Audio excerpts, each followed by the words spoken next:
Jordan had always been passionate about art. Growing up in a small, rundown neighborhood in Chicago, the only thing that allowed him to escape the struggles of life was his sketchpad. His talent was undeniable. He had an eye for detail, a creative mind that seemed limitless, and a passion for expressing what he saw in the world. But for most of his life, his talent was overlooked. Being a young black artist in an industry dominated by older, predominantly white men and women, Jordan's talent was often disregarded. Today, however, Jordan was determined to change that. He had heard of an exclusive gallery downtown that was known for showcasing emerging artists. It was one of the most prestigious galleries in the city, and though his chances were slim, Jordan had always believed in the power of his art. He had painstakingly worked on a series of paintings, a mixture of abstract and hyperrealistic portraits, and he was eager to see if anyone would appreciate the soul he poured into every brushstroke. The gallery was located in a sleek, modern building, its glass walls reflecting the busy city street.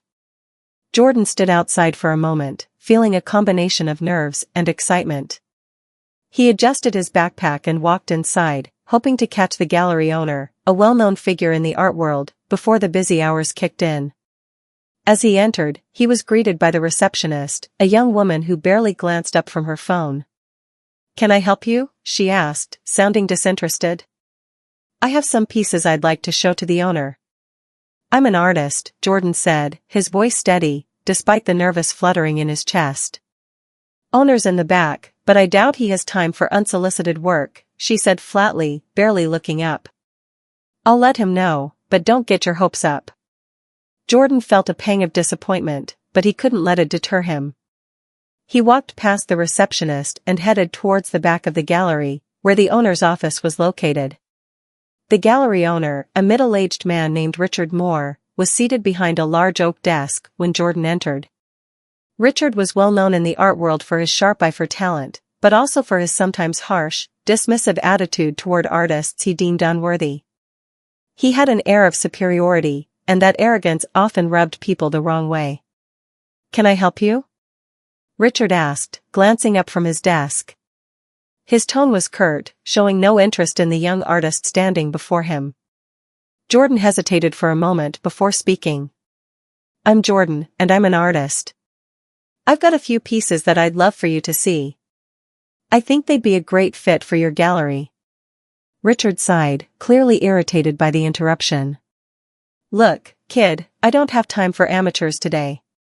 The art world doesn't have space for just anyone with a paintbrush and a dream. You need to have something unique, something that can sell. Otherwise, there's no place for you here." Jordan's heart sank, but he tried to remain calm. "I'm not an amateur. These pieces are my vision." "There." Richard cut him off, raising a hand dismissively. "Vision? Let me guess, another one of those overhyped artists, trying to make a statement with splashes of color and deep meanings no one really understands? Look, I've been in this business long enough to know what works. What you're doing won't make it." Jordan's fists clenched at his sides, but he didn't let his frustration show. "I'm not trying to fit into a mold. My art speaks for itself." Richard scoffed. "I'm sure it does.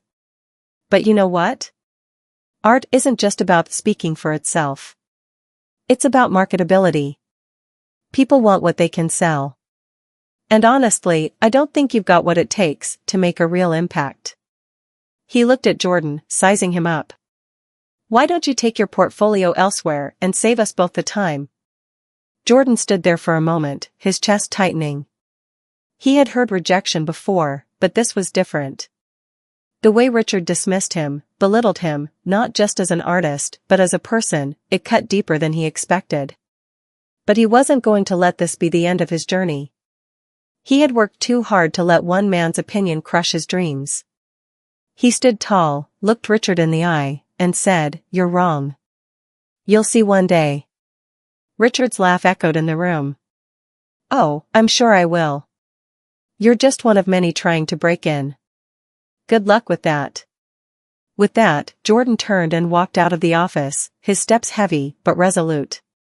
As he passed the receptionist, she gave him a dismissive glance. "See? Told you, she muttered under her breath. Jordan didn't stop. He didn't even look back. His mind was already racing, plotting his next steps. He knew he had something special. If Richard couldn't see it, that was his problem, not Jordan's. As Jordan walked out of the gallery and back into the cold city streets, he felt a surge of determination. He had been mocked, belittled, and dismissed. But this was only the beginning. He would show Richard and every other person who doubted him that he was capable of far more than they could ever imagine. His art would find its place in the world, even if he had to create that place himself. That night, Jordan spent hours working in his small studio apartment, pouring every ounce of his soul into his next piece. The city outside buzzed with life, but inside his room, he was in another world, one where his vision was limitless, unbound by anyone's opinion. His art would be his voice, his rebellion against a world that wanted to silence him. The mocking laughter of Richard Moore echoed in his mind, but now, it was a source of fuel. He wouldn't just succeed, he would become undeniable. The days following the rejection were rough for Jordan. His mind kept replaying Richard's dismissive words, the mockery in his tone, and the cruel indifference of the gallery's staff. But beneath the sting of those moments, Jordan felt an unshakable resolve. He refused to let one man's opinion define his path. His art wasn't just a hobby, it was his purpose, his voice, and he would prove that it was worth something. It wasn't just about getting into that gallery, it was about something bigger. Jordan continued to work tirelessly in his small apartment. Every evening, after his long shifts as a barista at a nearby cafe, he returned to his canvases. The whir of the city outside his window was constant, but inside his apartment, he found peace in the rhythm of his paintbrush against canvas. His latest piece, an intricate mix of surreal and realistic elements, was shaping up to be one of his best works. The piece was a portrait of a black woman with a powerful gaze, the background alive with vibrant, explosive colors representing strength, resilience, and vision. Jordan knew this was going to be the piece that changed everything. He had a vision, a clear one. He wasn't just making art to fill space, he was telling a story, one that had never been told in the same way before. His art was his story, and he believed, with every fiber of his being, that it would resonate with people. The piece wasn't finished yet, but Jordan knew it was close. But then, something unexpected happened. One afternoon, as Jordan was cleaning his brushes, he received an email. At first, he thought it was just another one of those spam messages or a newsletter from an art supply store, but the subject line caught his attention: exclusive viewing, new work by Jordan Westbrook. His heart skipped a beat as he opened the email. The message was brief but powerful. Dear Jordan, we are pleased to inform you that your work has caught the attention of a private art collector, Mr. Leon Howard. He has requested a viewing of your portfolio and would like to meet with you in person. He's looking for new, cutting-edge art for his collection, and we believe you may be the perfect fit. Please let us know when you are available to meet. Sincerely, The Art Collective. Jordan stared at the screen in disbelief. He had heard of Leon Howard before. He was one of the top private art collectors in the country, known for discovering and championing emerging artists before they hit the mainstream. To have someone like him interested in his work was beyond anything Jordan had imagined. Without wasting a second, he replied, agreeing to meet that very week. The day of the meeting, Jordan felt a mix of nerves and excitement. This was his chance to show the world that he wasn't just another struggling artist, he was someone with real talent and vision. He wore a black jacket, a simple shirt, and dark jeans. His look was understated but professional. His art, however, spoke for itself. The meeting took place in a sleek, high-rise building downtown. The space was minimalist, with large windows offering a panoramic view of the city below. When Jordan entered the room, Leon Howard was already waiting. The collector, a tall man in his early 50s, with sharp features and a silver beard, extended his hand with a welcoming smile. Jordan, it's a pleasure to meet you. I've been hearing great things about your work, Leon said, his voice deep and rich with experience. Thank you for taking the time to meet with me, Jordan replied, shaking his hand firmly. "I'm glad you're interested in my art." Leon motioned for Jordan to sit, and after a few pleasantries, they got down to business. The collector asked Jordan about his influences, his creative process, and the stories behind his paintings. Jordan spoke passionately, explaining how each piece was deeply personal, how his art came from his experience as a black man navigating a world that often overlooked him. Leon listened intently, his eyes never leaving Jordan as he spoke. When Jordan finally brought out his portfolio, Leon didn't hesitate. He flipped through the pages of sketches and photographs, his eyes lighting up with each new image. He paused at a piece Jordan had titled Resilient Dreamer, the portrait of the black woman with the explosive background. "This piece," Leon said, his voice tinged with admiration, "is incredible. The emotion it evokes is unmatched. This is exactly the kind of work I've been looking for.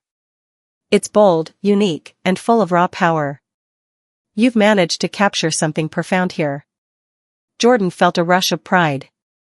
He had always believed in this piece, but hearing such praise from someone like Leon made it feel real. It was the first time someone in the art world had truly understood what he was trying to say.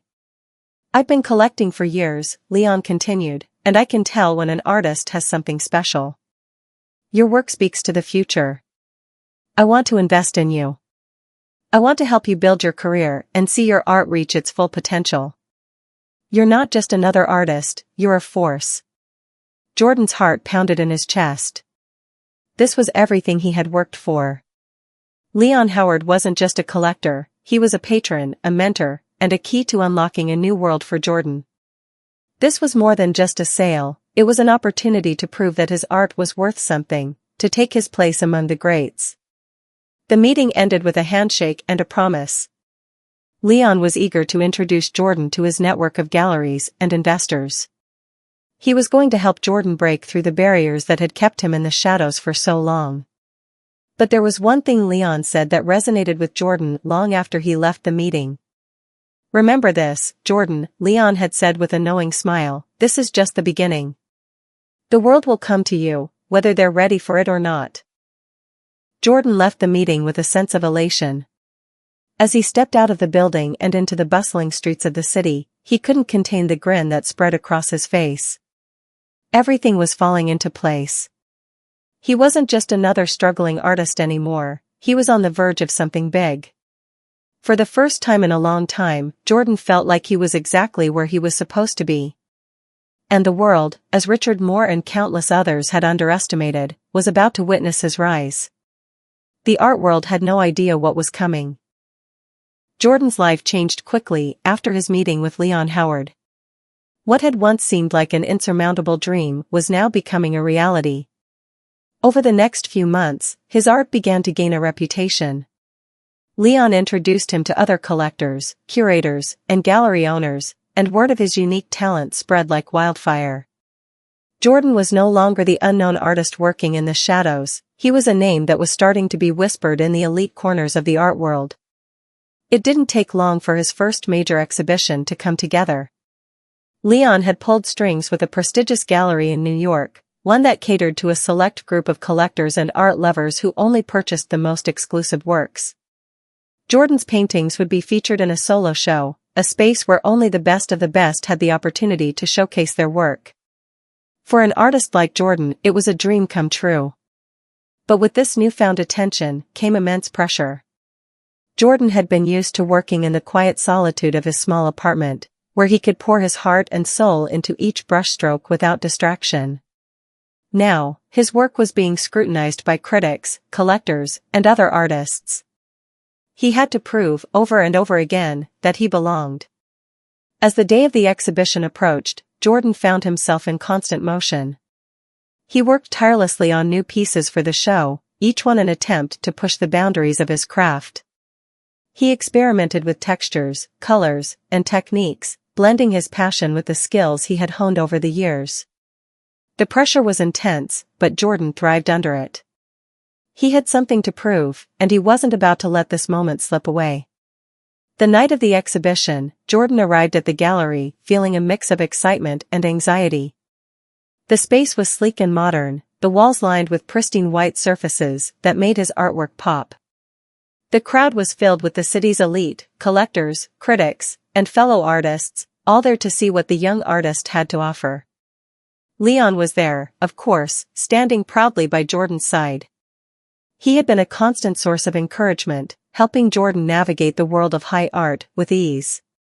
He knew this was Jordan's moment, and he made sure everyone around him knew it too. The opening was everything Jordan had dreamed of, and more. As the evening wore on, people began to take notice. Critics marveled at the complexity and depth of his work, praising his ability to blend the personal with the universal. They were captivated by his use of color, his emotional depth, and his bold approach to portraiture. The reviews were glowing, with several critics hailing him as the next great artist to watch. But it wasn't just the critics who were impressed. The collectors, many of whom had been skeptical of young, emerging talent, were stunned. Jordan's pieces, especially Resilient Dreamer, sold quickly and for staggering amounts. His art was no longer a curiosity, it was a commodity, something people were willing to fight for.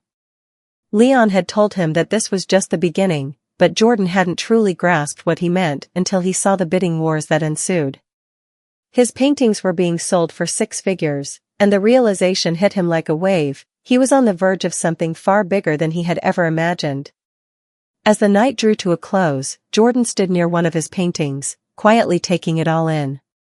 His heart was racing, his mind still trying to process the whirlwind of emotions he was experiencing. He could hear bits and pieces of conversations around him, words like genius, innovative, and unbelievable floating through the air. He had dreamed of this moment for so long, and now it was happening. His art was being recognized by the very people who had once shut him out. Then, in the midst of the chaos, Jordan spotted someone familiar across the room. It was Richard Moore, the gallery owner who had mocked him all those months ago. He was standing in front of Resilient Dreamer, staring at it with an expression that seemed to mix awe and disbelief. Jordan felt a surge of emotion, anger, satisfaction, and something deeper he couldn't quite place. He had no intention of confronting Richard directly, but the sight of the man who had once belittled him, now admiring the very art he had dismissed, was a small victory in itself. Jordan had come full circle. He was no longer the artist begging for a chance, he was the one who was sought after. As the evening wore on, Jordan was introduced to more people, each one more influential than the last. A representative from the Museum of Modern Art approached him, asking if he'd be interested in showing his work at their upcoming exhibit. An influential collector from London made an offer to buy a piece outright, while others clamored for private viewings of his future work. Jordan could barely keep up with the flood of opportunities pouring in. But even as his career skyrocketed, Jordan remained grounded. He still remembered the long nights spent in his apartment, working alone, dreaming of this moment. The sting of Richard's words still lingered in the back of his mind, but now it fueled him. He had proven that he wasn't just another artist looking for validation, he was an artist who had a voice that couldn't be ignored. By the time the exhibition ended, Jordan had sold every piece he had displayed. The money was significant, but it wasn't what mattered most. The recognition, the respect from his peers and mentors, was what truly made the night unforgettable. He had risen from the shadows, proving that talent and vision could not be ignored, no matter how hard the world tried to dismiss him. Jordan's name was now on the lips of art lovers everywhere. What had once been a dream was now his reality. But as the applause and accolades echoed in his mind, he knew this was only the beginning. His journey wasn't just about proving others wrong, it was about changing the narrative, about showing that the world was ready for his art, his story, his voice. The art world was never going to be the same again. The months after Jordan's New York exhibition were a blur of success, opportunity, and new challenges. His art was everywhere, featured in prestigious galleries, collected by wealthy investors, and praised by critics from around the world. He was traveling frequently for exhibitions, interviews, and private showings, each event cementing his place in the upper echelons of the art world. But with this newfound success came an overwhelming pressure that Jordan hadn't fully anticipated. The more Jordan's reputation grew, the more people seemed to want a piece of him, not just his art, but his time, his energy, and his soul. He was constantly being pulled in different directions, balancing the demands of collectors, the media, and his own internal drive to create. It was a whirlwind of excitement, but it was also exhausting. There were days when he felt like he was being consumed by his success, unable to catch his breath as the world around him spun faster and faster. Leon Howard had been a steady mentor throughout it all, offering guidance when Jordan felt lost or overwhelmed. He had seen this kind of rise before, and he had warned Jordan that success often came with a price. "You have to be careful, Jordan," Leon had said one afternoon after a particularly grueling day of interviews. "People will start to see you as a commodity, not an artist. The business side of things can drown out your creativity if you let it." Jordan had listened, but the reality of what Leon had said hadn't fully hit him until it was too late. It started with a phone call from his gallery in Paris. The head curator was eager to schedule an exclusive exhibition, but they wanted Jordan to paint in a specific style, something that would sell, something that would appeal to their wealthy clientele. They were looking for a marketable version of his work, one that fit the conventional tastes of high-end buyers. Jordan had been taken aback. He had built his reputation on creating art that was deeply personal, art that challenged norms and spoke to the heart of issues like identity, race, and resilience. To ask him to tailor his work for the sake of profit felt like a betrayal of everything he stood for. Still, he was tempted. The offer was lucrative, and Paris was the art capital of the world. The exposure could propel his career even further. But something in his gut told him it wasn't right. He turned the offer down. But the pressure didn't stop there. More galleries, more investors, more critics, each one with their own opinion on what Jordan's art should be. The offers grew increasingly tempting, each one a reminder of how far he had come, but each one also pulling him further away from the artist he had been when he started. Then came the art fair in Venice, an event that attracted collectors from every corner of the globe. The organizers were eager to showcase Jordan's work, but there was a catch. This time, they wanted him to collaborate with a well-known European artist, someone with a distinct, commercially successful style. The idea was to fuse their two approaches into something innovative, something that would guarantee a hit in the market. Jordan hesitated.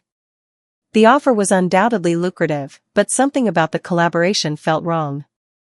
It wasn't just the merging of styles, it was the realization that his art, his identity, was being watered down for the sake of commerce. Leon had been the one to suggest he take the deal, pointing out that it would boost Jordan's international recognition. "Think about the exposure, Jordan," Leon had urged. "This could put you on the map in a way nothing else could." But as Jordan stared at the email detailing the offer, he found himself feeling more conflicted than ever before. He had worked so hard to build something authentic, something true to who he was as an artist. Was he willing to sacrifice that for the sake of recognition and money? One evening, after an exhausting day of meetings and events, Jordan found himself standing in front of a canvas in his studio.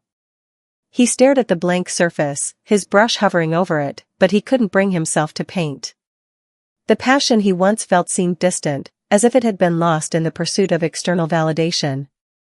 His work had become more about what others wanted than what he needed to express. The joy of creation, of discovering new truths through his art, felt like a memory fading with each passing day. The tipping point came when Jordan received a message from Richard Moore, the same man who had mocked him months ago. It was an invitation to view Jordan's work at a private event at the gallery. At first, Jordan's heart skipped a beat. Was Richard genuinely interested now, or was this just another ploy to sell his work? He had never expected Richard to show any interest in him again, but to his surprise, the message was respectful. It acknowledged his rise in the art world and expressed admiration for his achievements. Richard invited Jordan to attend the event, where his work would be showcased alongside pieces from other high-profile artists. Despite the bitterness he still felt toward Richard, Jordan accepted the invitation. He wanted to see how far he had come, how different the world of high art looked from the outside now that he was part of it. The night of the event, Jordan arrived at the gallery in a black suit, his presence commanding yet subtle. He had grown used to the world of galleries and collectors, but tonight felt different. The people at the event were the same faces he had seen at every major exhibition, yet something about the atmosphere felt cold. The smiles were forced, the compliments hollow. It wasn't the art they were interested in, it was the status that came with it. As he walked through the exhibit, Jordan caught a glimpse of Richard Moore, standing in front of one of Jordan's paintings, surrounded by potential buyers and critics. Richard's eyes met Jordan's, and for a moment, there was no pretension, no mocking arrogance. Instead, Richard gave him a nod of acknowledgement, a silent understanding between them. It was in that moment that Jordan realized how much he had changed. The art world had tried to reshape him, to mold him into something more marketable, but he had resisted. And now, despite the pressure and the compromises that had threatened to drown him, he had become the artist he had always wanted to be, authentic, raw, and unapologetically himself. He didn't need the approval of people like Richard Moore anymore. He didn't need to conform to the expectations of the art world. His work was speaking for itself, and the world was finally starting to listen. Jordan stepped away from the crowd, his mind made up. He was going to reclaim his voice, not just as an artist, but as a creator. He would continue to push the boundaries of his work, no matter what the world expected of him. He had earned the right to create art that was true to him. The tipping point had come, and Jordan had emerged stronger than ever. After the Venice Art Fair, Jordan's life took on a new rhythm. He had crossed a threshold, entering a world where the lines between art and business often blurred. Despite the acclaim, the fame, and the constant influx of opportunities, there was a growing unease in Jordan's chest that refused to go away. At first, the demand seemed manageable. Jordan was still creating art he believed in, still pushing boundaries with each new piece. But the art world's focus was shifting. His success had attracted not just admirers, but also a wave of opportunists who saw Jordan's work as a way to make a profit. It wasn't long before the balance between creative freedom and business dealings became harder to maintain. Jordan found himself in constant meetings, not just with other artists, but with agents, gallery owners, and investors. They all had one thing in mind: how to profit from his success. While they were all quick to praise his talent, their interest often felt conditional, like they were more concerned with how much his paintings could sell for than the messages they conveyed. Leon, ever the mentor, had tried to prepare Jordan for this. He had warned him that the art world was a double-edged sword. Success could be both a blessing and a curse. At first, Jordan had been grateful for the attention. He had been dreaming of this moment for so long, he didn't realize the compromises that would come with it. But as time passed, it became harder to ignore the underlying tension that came with his newfound fame. One of the most noticeable shifts came when Jordan began to see how his paintings were being handled by galleries. Pieces that had once been vibrant with life and personal meaning were now placed in minimalist settings, framed and lit to maximize their saleability. In some cases, gallery curators had suggested changes to his works, minor tweaks that would make them more palatable to a broader, more mainstream audience. For a while, Jordan had let it slide. He trusted Leon and the galleries he worked with, believing that they had his best interests at heart. But slowly, the changes started to wear on him. He felt like his art was being stripped of its essence, molded into a product for consumption, rather than a piece of genuine self-expression. It came to a head when a high-profile collector from Los Angeles, one of the wealthiest and most influential buyers in the art world, made an offer to purchase Jordan's entire body of work. The price tag was astronomical, enough to set Jordan up for life. But the catch was that the collector wanted all of Jordan's paintings to be modified to fit his private collection's theme, a sleek, commercial aesthetic that didn't align with Jordan's vision at all. It was the final straw. Jordan felt a wave of anger and frustration wash over him. His work, his soul, had been reduced to nothing more than a commodity. He had become a brand, a walking, breathing asset that people could buy and sell, manipulate and mold. It was everything he had feared when he first started out, but in his pursuit of success, he hadn't been able to see the warning signs until it was too late. That night, Jordan went to his studio, his mind racing. He stood in front of a blank canvas, brush in hand, but he couldn't bring himself to paint. He didn't know who he was painting for anymore. Was he creating for himself, or was he painting for the approval of others?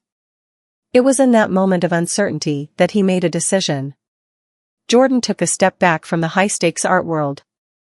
He cancelled his upcoming exhibitions, turned down offers from wealthy collectors, and began working on new pieces that were entirely his own, without any outside influence. His days of making compromises for the sake of business were over. He didn't care about selling paintings for six figures anymore. What mattered to him now was the purity of his art, his ability to speak his truth without the pressure of outside expectations. Leon was supportive, but he didn't quite understand Jordan's decision at first. "This is the time to capitalize on everything you've built," he had said, concerned. "You could retire in comfort if you just take a few more deals. You've worked hard for this success." But Jordan had come to a realization. True success wasn't about the money or the fame. It was about maintaining his integrity as an artist, staying true to the very vision that had propelled him to where he was. He didn't want to be another cog in the machine of the art industry. He wanted to be an artist who could stand on his own terms, without bending to the demands of the marketplace. As he immersed himself back into his art, Jordan began to create pieces that were even more personal and raw than anything he had done before. He revisited his roots, painting not for anyone else, but for himself. He wanted to explore themes of identity, community, and freedom in ways that were deeply authentic. He poured his heart into each stroke, using his art as a form of self-reflection and expression. The result was a new series of paintings, each one more powerful and intense than the last. These works spoke to the heart of the struggles Jordan had faced throughout his career, the fight to maintain authenticity in a world that constantly sought to commercialize and commodify his art. The colors were bolder, the subjects more confrontational, and the narratives more layered. These paintings were a reflection of Jordan's journey, his rise to fame, his struggle to preserve his creative freedom, and his ultimate decision to reclaim his voice. It didn't take long for word to spread about his new body of work. Once again, the art world took notice, but this time, the attention was different. Jordan's art was no longer just about its monetary value or its marketability. It had become something deeper, a conversation about the artist's place in a world that often tried to silence voices like his. Jordan began to receive invitations to smaller, more intimate galleries that respected his vision and wanted to showcase his work without altering it. These were galleries where the art was the focus, not the profit. And for the first time in months, Jordan felt a sense of peace. He was creating for the right reasons again. The price of success, Jordan had learned, wasn't just about the financial cost. It was about maintaining one's integrity, standing firm against the forces that sought to commercialize passion, and staying true to the artistic vision that made one unique. Jordan had found that balance, and in doing so, he had reclaimed his power as an artist.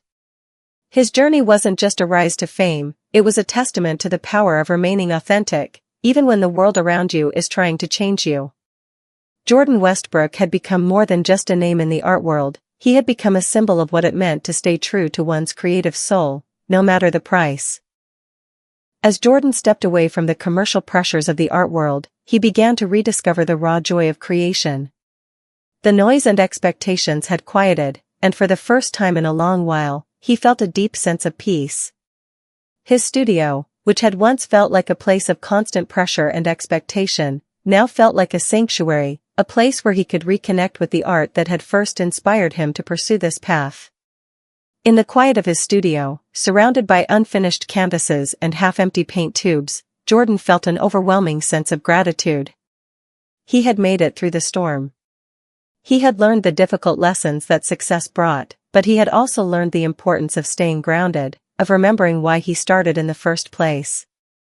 His new work, which was bold, raw, and deeply personal, spoke to the experiences he had gone through over the past few years, the journey from struggling artist to rising star, and the challenges of maintaining one's authenticity in a world that often tried to change you.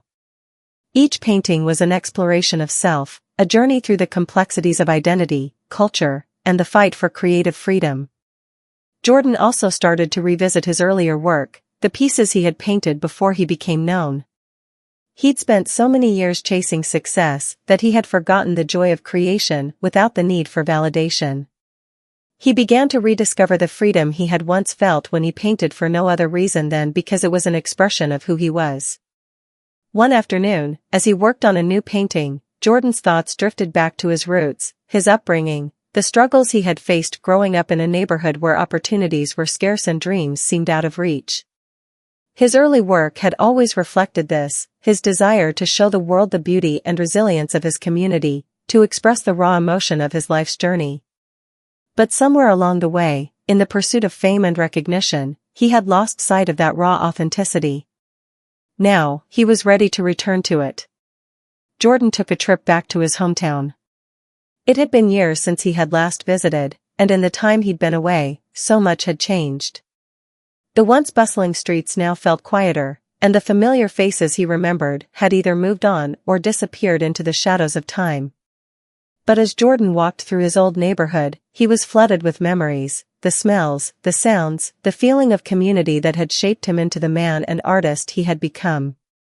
It was here that he began to reconnect with his roots in a way he hadn't before. He spent time with old friends, revisiting places that had inspired his early work. There was a deep sense of connection to the past, a recognition that everything he had experienced, both the pain and the beauty, had been part of his artistic evolution. The people and places he had come from were the foundation of everything he had accomplished, and it was time to honor that. He spent the next few weeks painting scenes from his childhood, portraits of his family, the streets where he had once walked, the faces of old friends who had shared his struggles and triumphs. His work took on a new urgency. There was a fire in him again, a fire that came from reconnecting with the past, from remembering where he had come from and what had driven him to pursue art in the first place. As Jordan worked on these pieces, he began to reflect on the trajectory of his career. He had been so focused on gaining recognition, on proving himself to the world, that he had forgotten what mattered most, his own story. His early work had been so deeply tied to his personal experiences, his struggles, and his connection to his community. But in the rush to achieve success, he had let the world's demands overshadow the very things that had made his art so unique in the first place. Now, he understood that his true power as an artist lay not in what others wanted from him, but in his ability to express his own truth. The struggle to maintain his integrity in a world of commodification had not been in vain. It had been a journey of rediscovery, a journey that had brought him back to the core of his identity.